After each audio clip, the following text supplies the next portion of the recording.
తెలుగు బుల్లితెరపై biggest reality show Bigg Boss 24 ఎపిసోడ్లను పూర్తి చేసుకుని 25వ ఎపిసోడ్లకి ఎంటర్ అయింది.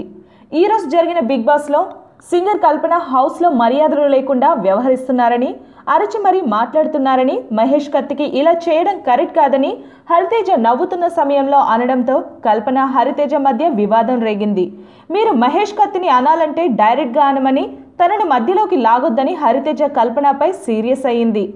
ఇక బిగ్ బాస్ హౌస్లో మహేష్ కత్తి ఇంతకు ముందులా ఉండడం లేదని, ప్రతిదీ తనకు తెలుసు అన్నట్లుగా వ్యవహరిస్తున్నట్టు కత్తి కార్తిక ఆరోపించింది. బిగ్ బాస్ షోని మహేష్ కత్తే డిజైన్ చేసినట్టు ప్రవర్తిస్తున్నారని, హౌస్లో ఎవరు ఉంటారో ఎవరు వెళ్తారో జోష్యం చెప్తున్నారంటూ కత్తి కార్తిక ఆదర్స్తో అన్నది. ఇక శివబాలాజీని దీక్ష అన్నయ్య అని పిలవడంతో అయితే నేను రంగంలోకి రావచ్చు అన్నమాట అంటూ ప్రిన్స్ పంచ్ వేశాడు. అంతేకాకుండా దీక్షకు రుద్రాక్షని ఇచ్చి కాకపట్టే పనిచేశాడు. తనని అన్నో తమ్ముడో అని అనదన్న ఆ మాత్రం క్లారిటీ దీక్షకు ఉందంటూ ప్రిన్స్ తన ప్రయత్నాన్ని ఇంకొంచెం ముమ్మరం చేశాడు. ఇక లగ్జరీ బడ్జెట్ టాస్క్ లో కుటుంబ సభ్యుల ప్రదర్శన చాలా నిరాశజనంగా ఉందని, గెలవాలన్న పట్టుదలతో ఎవరూ ఆడలేదని, మహేష్ కత్తి ఒక టీంకి సపోర్ట్ చేస్తూ పక్షపాతం చూపించారని, అందరూ లగ్జరీ బడ్జెట్ లో పూర్తిగా విఫలమయ్యారన్నారు. కెప్టెన్ ఆదర్శ్ టాస్క్ జరుగుతున్న సమయంలో యోగా చేసి నిరుత్సాహంగా ఆడాడని, ధనరాజ్ కూడా సరిగ్గా ఆడలేదన్నారు. ఫలితంగా టాస్క్ మొత్తంలో చెత్తగా ఆడిన నలుగురిని మీరే సెలెక్ట్ చేసుకోమని బిగ్ బాస్ ఆదేశించగా మహేష్ కత్తి, ముమైత్ ఖాన్, ఆదర్శ్, ధనరాజ్ పేర్లను ఎన్నుకున్నారు.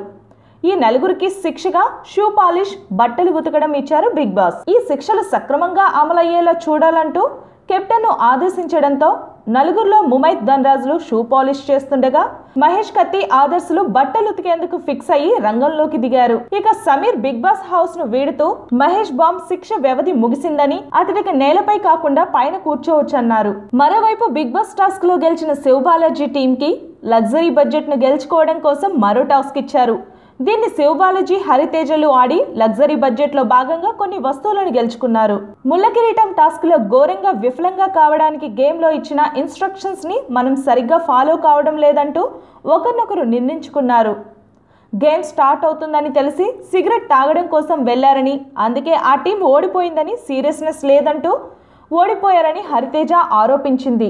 మరోవైపు హౌస్ లో ఉన్న హరితేజ, కత్తి కార్తిక అర్చనల వాకింగ్ స్టైల్ ఎలా ఉంటుందో ఇమిటేట్ చేసి నవ్వులు పువ్వులు పోయించాడు ధనరాజ్. కల్పనను ఉద్దేశించి నువ్వు మల్టీవిటమిన్ టాబ్లెట్స్ ఎక్కువగా మింగుతున్నావని, అందుకే మల్టీగా ప్రవర్తిస్తున్నావంటూ కత్తి కార్తిక ఆటి పట్టించడం ఆకట్టుకుంది. ముమైత్ ఖాన్ కి ఇన్ని పనులు వచ్చినట్టు ముందే తెలిస్తే బయట క్యూలు కట్టేవారని ధనరాజ్ అనడంతో తాను చాలా మిడిల్ క్లాస్ ఫ్యామిలీ నుండి వచ్చానని, మా అమ్మ తనకు అన్ని నేర్పించిందని ముమైత్ తన చిన్ననాటి విషయాలను పంచుకుంది. ఇక రేపటి ఎపిసోడ్లో తమను ఎక్కువగా ప్రేమించే వారితో ఫోన్లో మాట్లాడే అవకాశాన్ని కల్పిస్తుండగా అర్చన చాలా టెన్షన్గా ఎవరితోనో ఫోన్లో మాట్లాడుతుంది. మరి వాళ్ళెవరో తెలుసుకోవాలంటే రేపటి ఎపిసోడ్ వరకు వెయిట్ చేయాల్సిందే. సో అప్పటి వరకు మరిన్ని అప్డేట్స్ తెలుసుకోవాలనుకుంటే కీప్ వాచింగ్ భారత్ లైవ్.